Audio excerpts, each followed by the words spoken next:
Graça e paz, mais um sabadão começando aí e crendo que Deus está operando nas nossas vidas.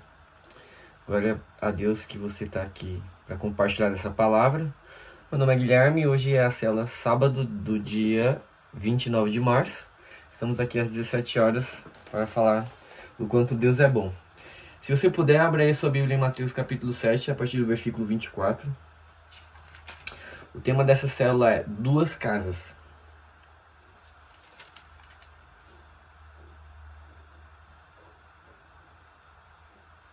Diz assim, Mateus 7, 24. Portanto, quem ouve essas minhas palavras e as pratica é como um homem prudente que construiu... E aí, Tiagão?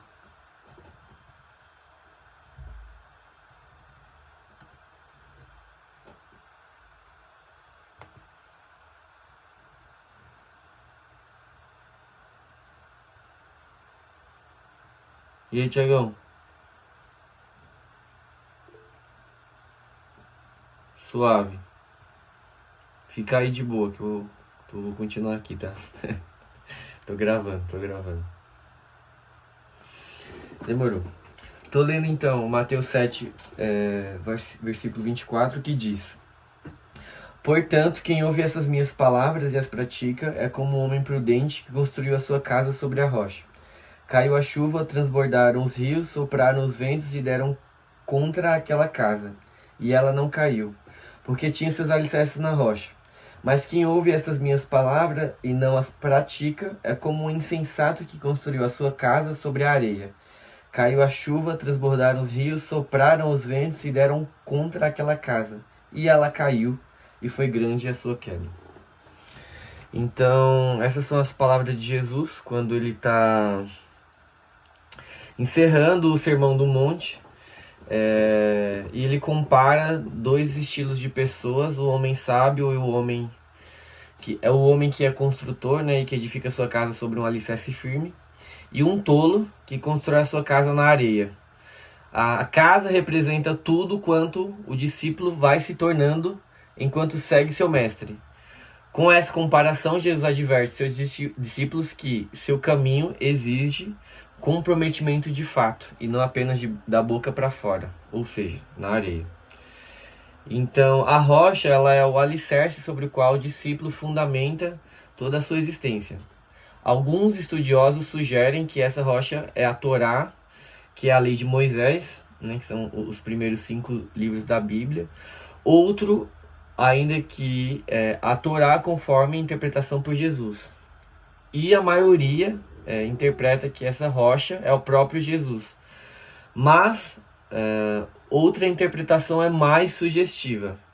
A rocha seria a obediência à palavra de Jesus, que diz, abre aspas, né? Quem ouve estas minhas palavras e as pratica é como um homem prudente que construiu a sua casa sobre a rocha, que é o versículo 24 de Mateus 7. A ênfase não está no ouvir, nem na palavra ouvida em si, mas em praticar. Ouvir e praticar a palavra de Jesus, isso sim é colocar a vida sobre um alicerce seguro. É interessante porque parece que toda a vida, tudo que é feito, depende de uma coisa básica, que é a comunicação.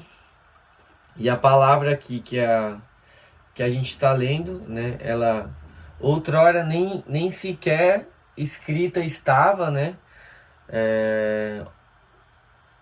Mateus, como um dos discípulos, foi que registrou essas palavras e elas são o sustento, tem sustentado toda uma geração após geração ao longo desses, pelo menos, 2 últimos milênios. E é engraçado porque os conselhos e a sabedoria tá ali à disposição, então qualquer pessoa que tenha acesso à Bíblia pode ler. Só que o conselho de Jesus ou a análise sobre o perfil das pessoas é muito mais sobre não necessariamente quem ouve a palavra, mas quem a pratica, que essa é a grande diferença do tolo e do sábio. E é curioso porque Jesus ele não se impressiona com aqueles que invocam o seu nome, né? Sendo ele um Senhor, uma outra correção que ele dá ali no meio dos discípulos, que vem até um pouquinho antes dessa passagem que a gente leu, que está em Mateus 7 ainda, nos versículos 21 e 22, que ele diz: nem todo aquele que me diz, Senhor, Senhor, entrará no reino dos céus. Também não se deixe enganar pelos que têm experiências místicas e ou manipulam ou são manipulados por poderes espirituais. Que é o versículo 22 que diz: muitos me dirão naquele dia, né? No dia do julgamento, onde a sentença ou a justiça vai ser finalmente manifesta. Muitos me dirão naquele dia: Senhor, Senhor, não profetizamos nós em teu nome? Em teu nome não expulsamos demônios e não realizamos muitos milagres? E Jesus reconhece como seu discípulo apenas aquele que faz a vontade do meu Pai que está nos céus, que é Mateus 7, 21. E a palavra-chave do discipulado de Jesus é a obediência, então não é só escutar as palavras. Obedecer é imprescindível à participação no reino de Deus, porque se Adão, ser humano que diz não para Deus, porque se Adão é o ser humano que diz não para Deus, o novo homem, descendente de Jesus Cristo, é aquele que diz sim. A pretensão de participar do reino de Deus, mantendo o próprio ego no controle da vontade, é uma contradição. Quem se submete ao reinado de Deus, evidentemente, se compromete com a obediência a Deus. E a segurança que a gente tem, uma das provas que a gente pode ter ao saber a veracidade das palavras é testando elas no dia a dia, na prática da nossa vida. Então, por exemplo, pega o Sermão do Monte aí, qualquer uma das passagens. Vamos pegar uma que eu gosto muito, uma das partes que Jesus fala no Sermão do Monte é: bem-aventurados os que choram, porque serão consolados. Então, se são essas as palavras dele e que ele está prometendo um consolo, então quando eu chorar, faz sentido que se espere um consolo. Então, podemos ter esse coração que aguarda essa manifestação do consolo que vem da parte de Deus e saber que Deus é fiel para cumprir a própria palavra. Então, esse consolo ele tem que vir, porque ele foram as palavras prometidas por Jesus. E chove na casa de todo mundo, vem tempestade para todo mundo, porém tem aqueles que construíram os alicerces e outros que não. Vidas e vidas. Que esta casa, que se chama vida, venha estar no fundamento que é a prática do que se ouve. Que nós tenhamos uma vida consolidada na palavra do Cristo.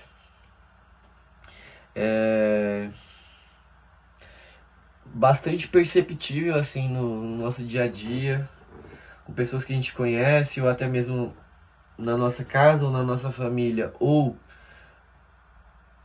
até nós mesmos, quando nós temos uma palavra, uma certeza de algo que pauta a nossa tomada de decisão, comparando com a pessoa que parece que se desestrutura rápido, que se desestabiliza rápido, independente da situação, não tem onde se apoiar, não tem onde se firmar, e Jesus está se propondo aqui como essa palavra ou como essa rocha do qual nós podemos alicerçar a nossa vida e ter nele essa confiança para a vida toda de que pode vir o vento ou a chuva, nossa vida não vai desmoronar, porque assim não estamos firmados nem nós mesmos nem na nossa palavra, mas na palavra de quem realmente é um alicerce. Amém? Glória a Deus.